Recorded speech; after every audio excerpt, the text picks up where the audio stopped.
നമസ്കാരം. ഗൾഫ് ഫോക്കസിലേക്ക് പ്രിയ പ്രേക്ഷകർക്ക് സ്വാഗതം. ഞാൻ ഗോകുൽ രവി. വിശദമായ റിപ്പോർട്ടുകളിലേക്ക്.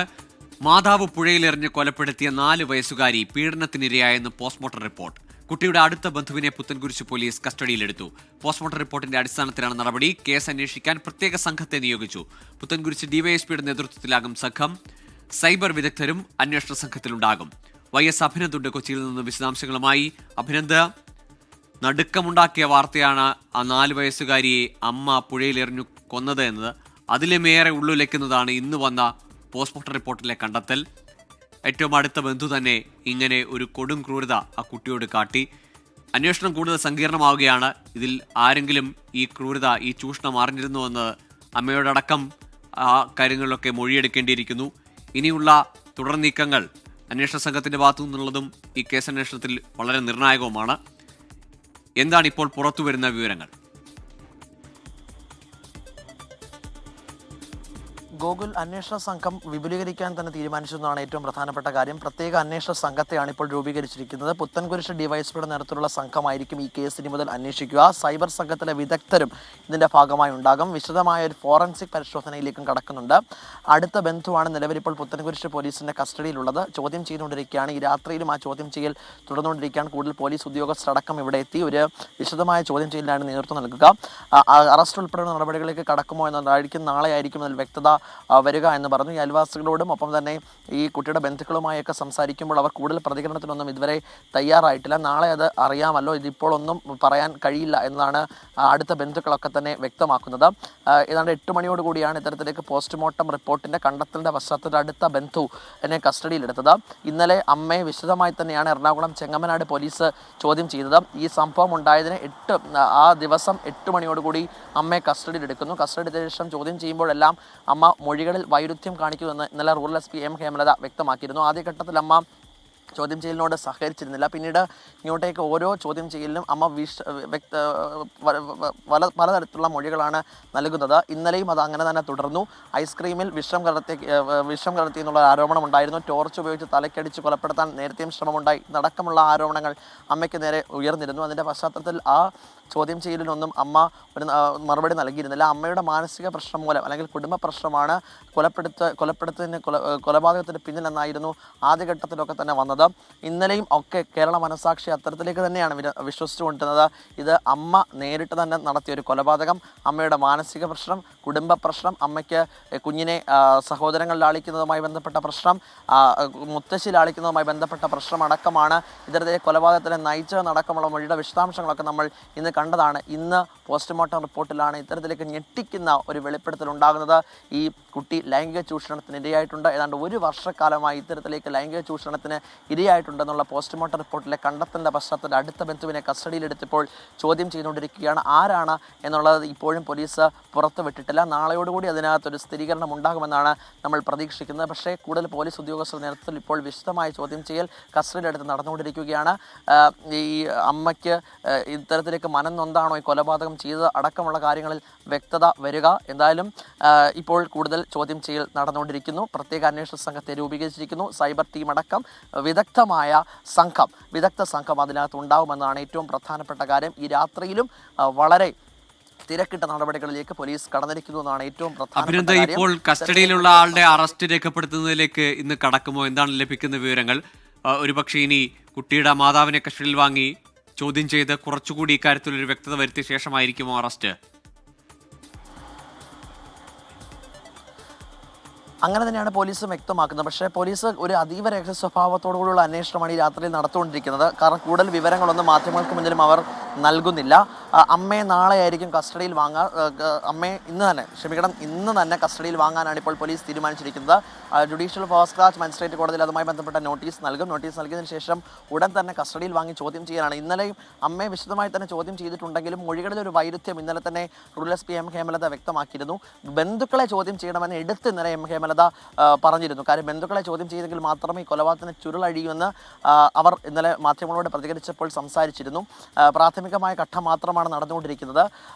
അടുത്ത ബന്ധുക്കളെ, അംഗനവാടി ടീച്ചർ ഉൾപ്പെടെയുള്ളവരെ ചോദ്യം ചെയ്യേണ്ട സാഹചര്യമുണ്ട്. അത് ആ ഘട്ടത്തിലേക്ക് കടക്കാൻ വേണ്ടിയിട്ടാണ് ഇന്ന് അന്വേഷണ സംഘം പോയിരുന്നത്. അന്വേഷണ സംഘം അതുമായി ബന്ധപ്പെട്ട കാര്യത്തിലേക്ക് പോയിരുന്നത്. അതിനിടയിലാണ് ഇപ്പോൾ അടുത്ത ബന്ധുവിനെ ചോദ്യം ചെയ്യുന്നു എന്നതാണ് ഏറ്റവും പ്രധാനപ്പെട്ട കാര്യം. കൂടുതൽ പോലീസ് സംഘം അടക്കം ഇപ്പോൾ നമ്മൾ നേരത്തെ പറഞ്ഞ പോലെ പ്രത്യേക അന്വേഷണ സംഘത്തെ രൂപീകരിച്ചിരുന്നു. അതിൻ്റെ ഭാഗമായിട്ടാണോ എന്നറിയില്ല. കൂടുതൽ ആളുകൾ ഈ പുത്തൻകുരിശ് പോലീസ് സ്റ്റേഷനിലേക്ക് ഇപ്പോൾ എത്തുന്നുണ്ട്.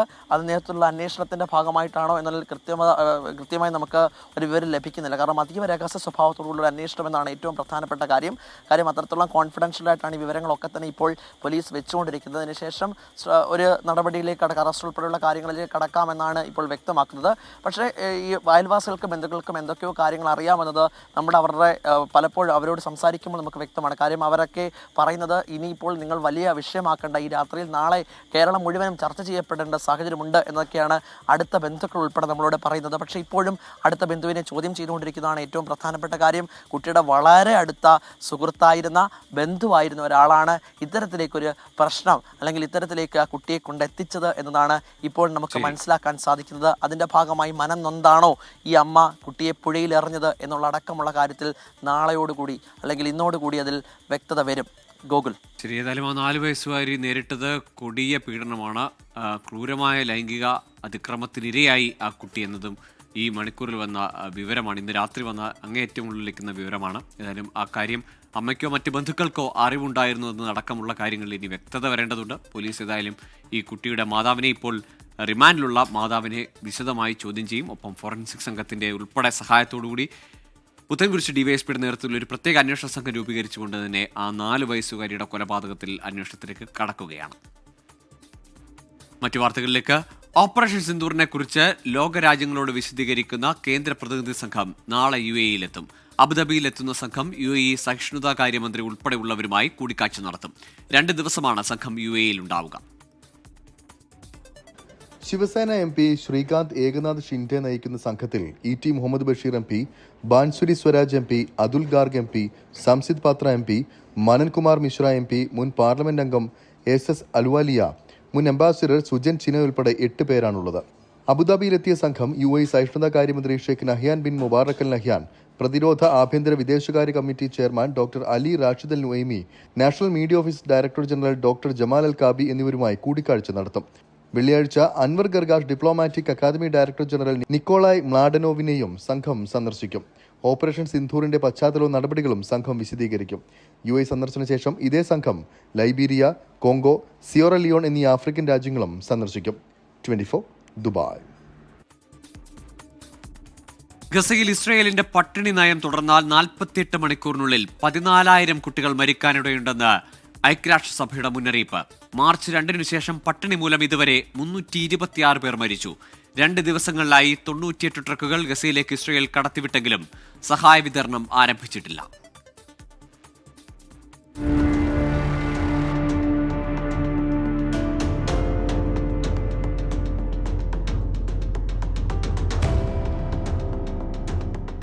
കഴിഞ്ഞ മാർച്ച് 2 മുതൽ 11 ആഴ്ചകളായി ഗസയിലേക്കുള്ള മാനുഷിക സഹായവും ഭക്ഷ്യവസ്തുക്കളും ഇസ്രയേൽ തടഞ്ഞിരിക്കുകയായിരുന്നു. അവശ്യവസ്തുക്കളുമായുള്ള 5 ട്രക്കുകൾ തിങ്കളാഴ്ചയും 93 ട്രക്കുകൾ ചൊവ്വാഴ്ചയും ഗസയിലേക്ക് കടത്തിവിട്ടുവെങ്കിലും ഭക്ഷ്യസാധനങ്ങൾ ഇനിയും വിതരണം ചെയ്യാൻ തുടങ്ങിയിട്ടില്ല. 9,000 ട്രക്കുകൾ ഇപ്പോഴും അതിർത്തിയിൽ പ്രവേശിക്കാനായി കാത്തുകിടക്കുകയാണ്. ഒരു ട്രക്കിൽ 15 മുതൽ 20 ടൺ ഭക്ഷ്യവസ്തുക്കളാണുള്ളത്. ഒരു ട്രക്കിലുള്ള ഭക്ഷണം 625 പേർക്ക് ഒരു മാസത്തേക്ക് ഉപയോഗിക്കാനാകും. ഓരോ ദിവസവും ഗസയിലുള്ളവരുടെ ആവശ്യങ്ങൾ നിറവേറ്റുന്നതിനായി കുറഞ്ഞത് 500 ട്രക്കുകൾ ഗസയിലേക്ക് എത്തേണ്ടതുണ്ടെന്നാണ് ഐക്യരാഷ്ട്രസഭ പറയുന്നത്. തിങ്കളാഴ്ചയാണ് ഗസയിലേക്ക് പരിമിതമായ അളവിൽ സഹായ വിതരണം പുനഃസ്ഥാപിക്കാൻ ഇസ്രയേൽ തയ്യാറായത്. അതിനിടെ ഗസയ്ക്ക് മാനുഷിക സഹായം എത്തിക്കുന്നതിൽ ഇസ്രയേലുമായി ധാരണയിലെത്തിയെന്ന് UAE പ്രഖ്യാപിച്ചുവെങ്കിലും കൂടുതൽ വ്യക്തത കൈവന്നിട്ടില്ല. അതിനിടെ ഇസ്രയേലിന്റെ നടപടിയിൽ പ്രതിഷേധിച്ച് വ്യാപാര കരാർ ബ്രിട്ടൻ താൽക്കാലികമായി നിർത്തിവെച്ചു. Research desk 24. മക്കയിലേക്ക് ഹജ്ജ് തീർത്ഥാടകരുടെ ഒഴുക്ക് തുടരുന്നു. 65,000-ലേറെ തീർത്ഥാടകർ ഇതുവരെ ഇന്ത്യയിൽ നിന്ന് ഹജ്ജിനെത്തി. പുണ്യസ്ഥലങ്ങളിൽ മികച്ച സേവനം ലഭിക്കുന്നതിലുള്ള സന്തോഷം തീർത്ഥാടകർ 24-മായി പങ്കുവച്ചു. മക്കയിൽ നിന്ന് ജലീൽ കണ്ണമംഗലം തയ്യാറാക്കിയ റിപ്പോർട്ടിലേക്ക്. ലോകത്തിൻ്റെ വിവിധ ഭാഗങ്ങളിൽ നിന്നും ഹജ്ജ് തീർത്ഥാടകർ മക്കയിലേക്ക് ഒഴുകിക്കൊണ്ടിരിക്കുകയാണ്. ഏതാണ്ട് 7 ലക്ഷത്തോളം വരുന്ന തീർത്ഥാടകർ ലോകത്തിൻ്റെ വിവിധ ഭാഗങ്ങളിലും ഇതിനകം സൗദിയിൽ എത്തിച്ചേർന്നു. ഇന്ത്യയിൽ നിന്ന് മാത്രം ഏതാണ്ട് 65,000-ലധികം തീർത്ഥാടകർ എത്തി എന്നാണ് ഇന്ത്യൻ ഹജ്ജ് മിഷൻ അറിയിച്ചിരിക്കുന്നത്. ഞാനിപ്പോൾ ഉള്ളത് മക്കയിലുള്ള അസീസിയയിലാണ്. ഈ ഏരിയയിലാണ് ഇന്ത്യയിൽ നിന്നുള്ള തീർത്ഥാടകരിൽ ഭൂരിഭാഗവും താമസിക്കുന്നത്. ഏതാണ്ട് മലയാളി തീർത്ഥാടകർ ഇപ്പോൾ എന്നോടൊപ്പം ചേരുകയാണ്. എന്താണ് പറയുന്നു? ഹജ്ജിനെ പറ്റിയിട്ട് പറയുകയാണെങ്കിൽ എൻ്റെ പേര് ഷംസു, ചേറമ്പാടത്ത് ഇളമ്പല മണ്ണാർക്കാടാണ്. ഹജ്ജിനെ പറ്റിയിട്ട് നല്ല ഇമേജാണ് കേരള ഗവൺമെൻറ് ഒരുക്കി വെച്ചിരിക്കുന്നത്. അതിൽ സംഘാടകർ SHI എന്ന് പറഞ്ഞിട്ടുള്ള ടോട്ടൽ സംഘാടകർ വളരെയധികം ഹജ്ജ് ടീമിന് വേണ്ടിയിട്ട്, പിലിഗ്രിംസിന് വേണ്ടിയിട്ട് അഥവാ തീർത്ഥാടകർക്ക് വേണ്ടിയിട്ട് നല്ല കഠിനാധ്വാനം ചെയ്യുന്നുണ്ട്. അതിൻ്റെ പ്രതിഫലം ഇവിടെ കാണാൻ കഴിയുന്നുണ്ട്. വണ്ടി യാത്ര ആയിക്കോട്ടെ, ബസ്സിൽ 2-ാം നമ്പറിൽ കയറി ഹറമിൽ പോവാം, ഹറമിൽ നിന്ന് തിരിച്ചു വരാൻ സൗകര്യം, അതെല്ലാം അവർ പറഞ്ഞതിനേക്കാൾ കൂടുതൽ ഭംഗിയായിട്ട് ആൾക്കാർക്ക് ഒരു വിഷമമില്ലാതെ നടത്താൻ പറ്റുന്നുണ്ട്. ഞങ്ങൾ എയറിൽ എപ്പോൾ വന്ന് ജിദ്ദയിലെ കാബത്തിൽ ഇറങ്ങിയോ അവിടെ വളണ്ടിയേഴ്സ് ഒരുപാടുണ്ട്. KMCC-മാരിയുള്ള വളണ്ടിയേഴ്സ് പല സാധനങ്ങൾ മുസല്ലയും പേപ്പറും സാധനങ്ങളൊക്കെ തന്നിട്ട് നമ്മളെ സ്വീകരിച്ചു. അതുപോലെ ഉച്ചഭക്ഷണം കൊണ്ടുവന്നിട്ട് റൂമുകളിൽ എത്തിച്ചേരുന്നു. അപ്പോൾ ഗവൺമെൻറ് ഭക്ഷണം തരുന്നില്ല, ഭക്ഷണം നമ്മൾ ഉണ്ടാക്കി കഴിക്കാൻ എല്ലാ സൗകര്യവും തന്നിട്ടുണ്ട്. അപ്പോൾ അതിൽ നിന്നും കൂടി ഞങ്ങൾക്ക് രക്ഷപ്പെടാൻ സാധിച്ചു KMCC-യുടെ ത്രൂ. പിന്നെ ഹറമിൽ പോയി കഴിഞ്ഞാൽ നേരത്തെ വന്നപ്പോൾ നല്ല സൗകര്യം ഉണ്ടായി. അസർ അസ്വദിനെ മുത്താനും പിന്നെ സ്വർണ്ണപ്പാത്തിൽ അവിടെ പ്രാർത്ഥിക്കാനും സൗകര്യം കിട്ടി. അത് കഴിഞ്ഞിട്ട് നമുക്ക് പോകാൻ പറ്റിയ തായിഫിലും പിന്നെ ആയിഷ പള്ളിയിലൊക്കെ പോയി ഹിറാം കെട്ടി വന്ന് നമുക്ക് ഇത് ഉംറ ചെയ്യാൻ വളരെ ഉപകാരപ്പെട്ട രീതിയാണ്. ഇവിടെ വണ്ടികളായിക്കോട്ടെ ചാർജ് കമ്മിയാണ്, സമയമായിക്കോട്ടെ 24 അവർ ബസ് സൗകര്യമുണ്ട്. പിന്നെ പോസിറ്റീവാണ് ഇവിടെ ടോട്ടൽ ആൾ വേൾഡിലെ ഹജ്ജ് തീർത്ഥാടകർ വന്നതിൽ ഒരു സെപ്പറേറ്റ് കേരളത്തിന് ഒരു റിവാർഡ് കൊടുക്കണം. കാരണം ഞങ്ങളുടെ ഐഡൻറ്റിഫിക്കേഷൻ കാർഡുകൾ വരെ വളരെയധികം നല്ല കാർഡുകൾ ഇന്ത്യ തന്നിട്ടുണ്ട്. ഇന്ത്യയുടെ കാർഡ് എവിടെ മിസ്സായി കഴിഞ്ഞാലും പിടിക്കാൻ സൗകര്യത്തിന് വേണ്ടിയിട്ട് സൗദി അറേബ്യ നുസ്ക് കാർഡ് തന്നിട്ടുണ്ട്. നുസ്ക് കാർഡില്ലാതെ യാത്ര ചെയ്യാനേ പാടില്ല. പിടിച്ചു കഴിഞ്ഞാൽ നേരെ പോലീസ് സ്റ്റേഷനിൽ അറസ്റ്റ് ചെയ്യും. പിന്നെ നുസ്ക് കാർഡ് ടീം പോകണം നമ്മൾ. അതാണ് ഇവിടെ ഹജാജികൾ വരുന്ന ഹജാജികൾക്ക് ഒരു ഇൻഫർമേഷൻ കൊടുക്കേണ്ടത്. നമുക്ക് നുസ്ക് കാർഡ് കിട്ടാതെ പുറത്തിറങ്ങരുത്. ഒരാൾ അറസ്റ്റ് ചെയ്തിരുന്നു. അപ്പോൾ നുസ്ക് കാർഡ് കിട്ടിക്കഴിഞ്ഞാൽ നമുക്ക് പുറത്ത് എവിടെ വേണമെങ്കിൽ പോവാം. ഇത് കഴുത്തിലിടണം, മറക്കരുത്, കളയരുത്. കളഞ്ഞാൽ തന്നെ ഫോൺ നമ്പർ അതിന് പിന്നിൽ നോട്ട് ചെയ്തിട്ട് നമുക്ക് കൊടുത്തു കഴിഞ്ഞാൽ അവർ വിളിച്ച് പറയും. വളരെയധികം സൗദി അറേബ്യ മുസ്ലിം കൺട്രി ആണെന്ന് പറഞ്ഞാൽ പോലും പല മുസ്ലിം കൺട്രി ഉണ്ട്. പക്ഷേ ഇവിടുത്തെ ജനങ്ങളുടെ പെരുമാറ്റവും അതേപോലെ നമുക്ക് ഒരുക്കി വെച്ച സൗകര്യങ്ങളും വളരെ അപ്രിസിയേറ്റ് ചെയ്യാൻ മാത്രം ഉണ്ട്. Okay, thank you very much. എന്ത് പറയുന്നു? നല്ലത്. ഞാൻ ജലീൽ മാവൂരാണ്. നിലവിൽ ഞങ്ങളിവിടെ ഫസ്റ്റ് ഫ്ലൈറ്റിന് 10-ാം തീയതി എത്തിയതാണ്. പക്ഷേ ഞങ്ങൾക്ക് ഇവിടുത്തെ സൗകര്യങ്ങൾ, അതായത് കേരള ഹജ്ജ് കമ്മിറ്റിയും അതേപോലെ പിന്നെ സൗദി അറേബ്യയിലെ ഗവൺമെൻറ്റും നല്ല ഉപകാരമാണ് ചെയ്യുന്നത്. അതേപോലെ ഞങ്ങളുടെ നാട്ടിൽ ജിദ്ദ ഇറങ്ങിയ സമയത്ത് KMCC പോലെ പ്രവർത്തകർ, അതേപോലെ ICF അങ്ങനത്തെ പ്രവർത്തകരൊക്കെ ഞങ്ങൾക്ക് വേണ്ട ഭക്ഷണങ്ങൾ, ഒന്നാമത്തെ ഞങ്ങൾ ഹറമിലേക്ക് പോകുമ്പോൾ ഞങ്ങൾക്ക് ഭക്ഷണങ്ങളൊന്നും ഉണ്ടാക്കണ്ട. നേരെ അവിടെ വന്ന് നോക്കുമ്പോൾ റൂമിൻ്റെ മുന്നിൽ രാവിലെ ഉപ്പുമാവ്, അതേമാതിരി ഉച്ചയ്ക്ക് KMCC-ൻ്റെ ചോറ്, അതേമാതിരി വൈകുന്നേരം കഞ്ഞി, അങ്ങനത്തെ ഒരുപാട് കാര്യങ്ങൾ ചെയ്തു തരുന്നുണ്ട്. അതുകൊണ്ട് ഞങ്ങൾക്ക് ഈ ഭാഗത്തിലേക്ക് ഞങ്ങൾ ഹറമിലേക്ക് പോകാൻ യാതൊരു ബുദ്ധിമുട്ടുമില്ല. ഇത് സൗകര്യമുള്ള ഭക്ഷണത്തിന് സൗകര്യം ഉള്ളതിന് വേണ്ടി ഞങ്ങൾക്ക് വളരെ ഉപകാരമായിരിക്കുന്നു. അതിന് ഞങ്ങൾ അവർക്ക് വേണ്ടി ഇൻഷാ അല്ലാഹ് പ്രാർത്ഥന ഉൾപ്പെടുത്തും. അത്ര പറയാം. അപ്പോൾ തീർത്ഥാടകരെല്ലാം വളരെ സന്തോഷത്തിലാണ്. ഈ സൗകര്യങ്ങളിലൊക്കെ വളരെ തൃപ്തി പ്രകടിപ്പിക്കുന്നുണ്ട്, സന്തോഷം പ്രകടിപ്പിക്കുന്നുണ്ട്. ഹജ്ജിന് മുമ്പ് മദീന സന്ദർശിക്കാത്ത തീർത്ഥാടകർ ഹജ്ജിന് ശേഷമായിരിക്കും മദീന സന്ദർശിക്കുക. 8 ദിവസത്തെ മദീന സന്ദർശനം പൂർത്തിയാക്കിയ ശേഷമായിരിക്കും ഇവർ നാട്ടിലേക്ക് മടങ്ങുക. മക്കയിൽ നിന്നും ജലീൽ കണ്ണമംഗലം, 24. സൗദിയിൽ തൊഴിൽ നിയമലംഘനങ്ങൾക്കുള്ള പിഴകൾ പരിഷ്കരിക്കുന്നു. സ്ഥാപനങ്ങളെ 3 വിഭാഗമായും നിയമലംഘനങ്ങളെ 2 വിഭാഗമായും തരംതിരിച്ചു. മറ്റു സ്ഥാപനങ്ങളിൽ ജോലി ചെയ്യുന്നതിനും അതിന് അനുമതി നൽകുന്നതിനും എല്ലാം കനത്ത പിഴ ചുമത്തുമെന്നാണ് മുന്നറിയിപ്പ്.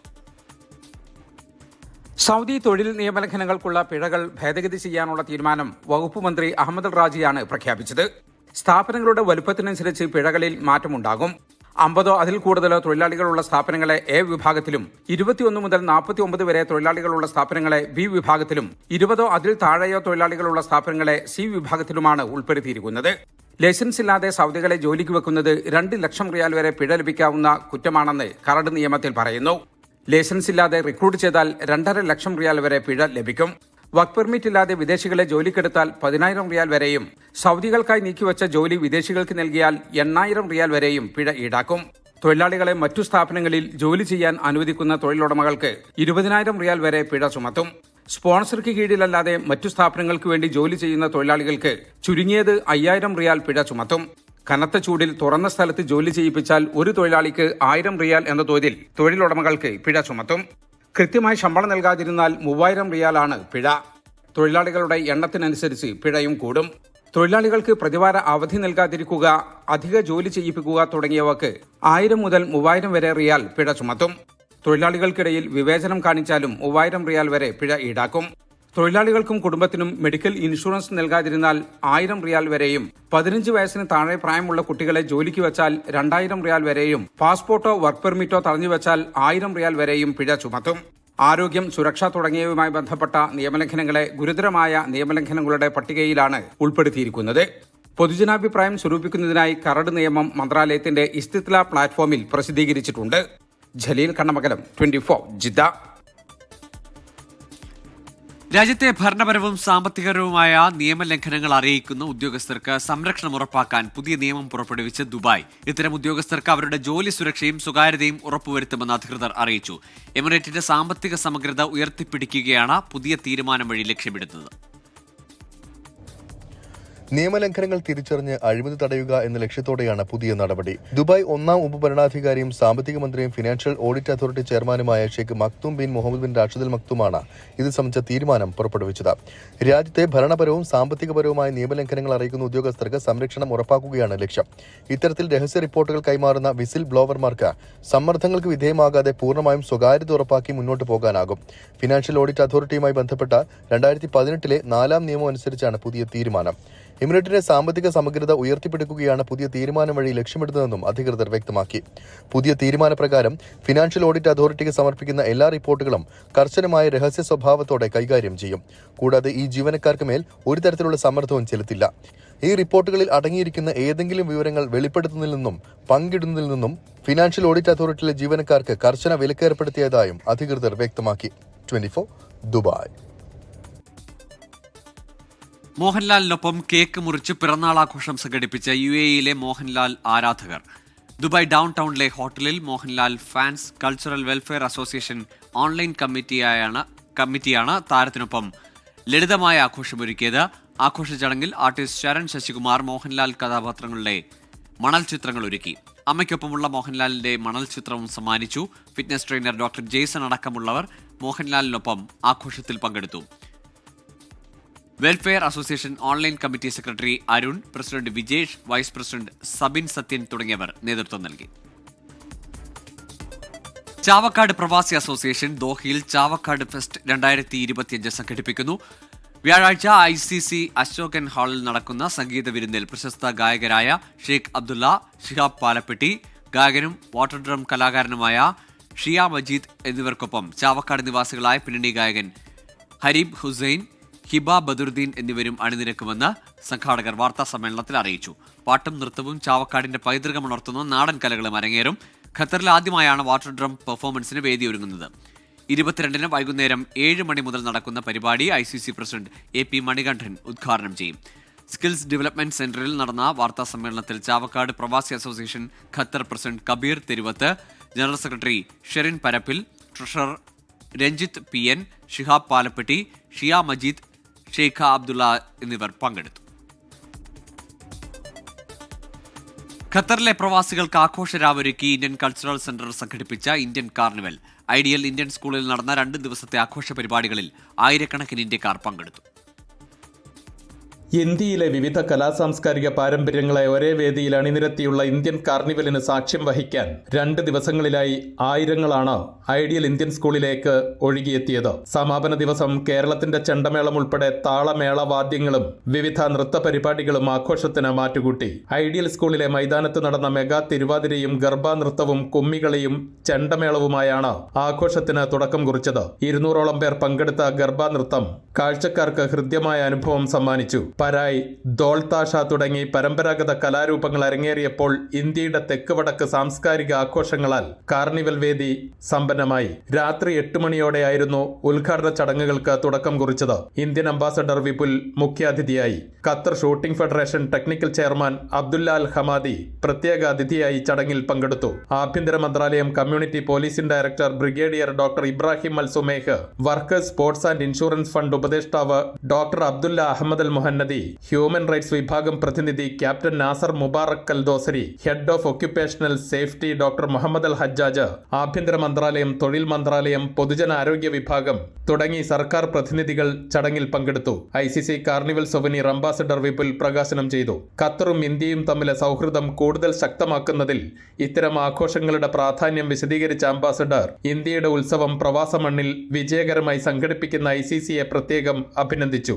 ICC general secretary Abraham K Joseph സ്വാഗതം പറഞ്ഞു. പ്രസിഡന്റ് AP മണികണ്ഠൻ ഉദ്ഘാടനം ചെയ്തു. ഇന്ത്യൻ കൾച്ചറൽ സെന്ററിന് കീഴിലെ വിവിധ അസോസിയേറ്റഡ് സംഘടനകൾ, സ്കൂൾ വിദ്യാർത്ഥികൾ, നൃത്തകലാ പരിശീലന സ്ഥാപനങ്ങൾ എന്നിവിടങ്ങളിൽ നിന്നുള്ളവർ അണിനിരന്ന വൈവിധ്യമാർന്ന കലാപരിപാടികൾ വേദിയിലെത്തിച്ചു. രാത്രി 12 മണിവരെ നീണ്ടുനിന്ന സംഗീത പരിപാടിയിൽ മലയാളം ഉൾപ്പെടെ വിവിധ ഭാഷകളിലുള്ള ഗാനങ്ങളുമായി അനൂപ് ശങ്കർ കൂടി എത്തിയതോടെ കാർണിവൽ രാവ് സംഗീത സാന്ദ്രമായി.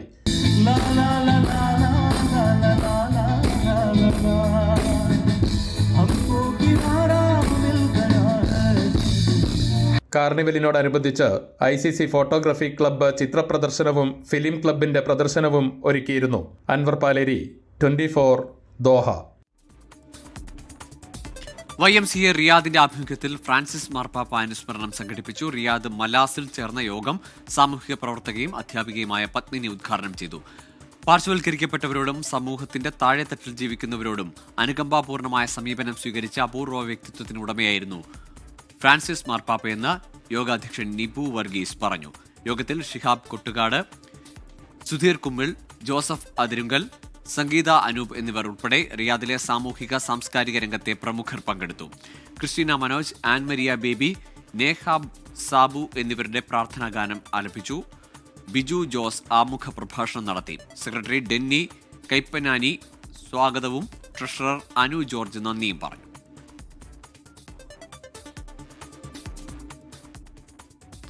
ലുലുവിന്റെ വാല്യൂ ഷോപ്പിംഗ് സ്റ്റോറായ ലോട്ട് ഷാർജ അൽ വഹ്ദയിൽ തുറന്നു. ഗുണമേന്മയുള്ള ഉൽപ്പന്നങ്ങൾ കുറഞ്ഞ നിരക്കിൽ ലോട്ടിൽ ലഭ്യമാകും. 19 ദിർഹത്തിൽ താഴെ വിലയുള്ള നിരവധി ഉൽപ്പന്നങ്ങൾ ലോട്ടിൽ ലഭ്യമാക്കിയിട്ടുണ്ട്. അൽ വഹദ ലുലു ഹൈപ്പർ മാർക്കറ്റിലെ 1ാം നിലയിലാണ് പുതിയ ലോട്ട് സ്റ്റോർ തുറന്ന് പ്രവർത്തനം ആരംഭിച്ചിരിക്കുന്നത്. 47,000 സ്ക്വയർ ഫീറ്റിലുള്ള പുതിയ സ്റ്റോർ GCCയിലെ ലുലുവിന്റെ ഏറ്റവും വലിയ ലോട്ട് സ്റ്റോർ കൂടിയാണ്. Lulu group chairman MA Yusuff Ali Sharjah Al Wahda ലോട്ടിന്റെ ഉദ്ഘാടനം നിർവഹിച്ചു.